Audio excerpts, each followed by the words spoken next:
as you mentioned, a lot of the legislation we have was passed in the 30s, 40s, in a time when a family was, by definition, a man and a woman, and it was uncommon for the woman to work outside of the home.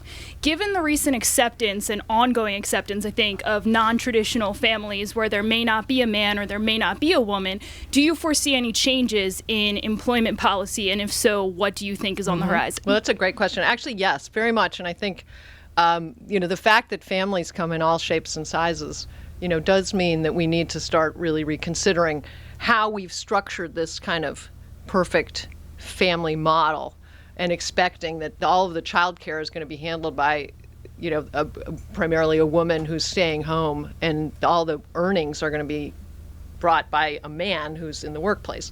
That just doesn't happen. It doesn't happen anywhere at all in this country, except for a very, very small group of people.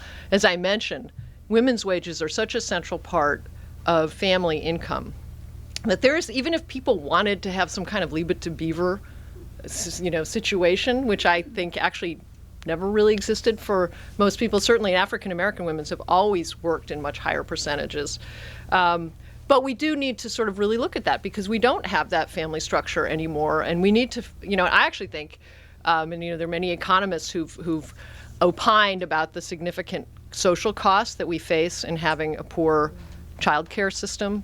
And, there are all sorts of ways that you can document that. But if we don't start recognizing that parents, men, women, work, then whatever the family structure, those children are deserved, and our society is going to be deserved, because they're not getting the type of care that they need. And I would actually say, in part of the research when I was researching Under the Bus, I was looking at child care arrangements.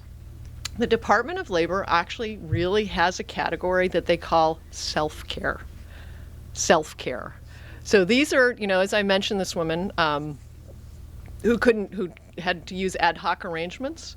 Some people can't figure out an ad hoc arrangement, and they just leave their child at home and hope for the best. Yeah, latchkey kids. And so that's how they categorize it. And so to your point, it's absolutely sort of a recognition of who we are as a society, that we have now evolved so that we have a variety of different types of families, and we need to sort of ensure that everybody can flourish in that environment.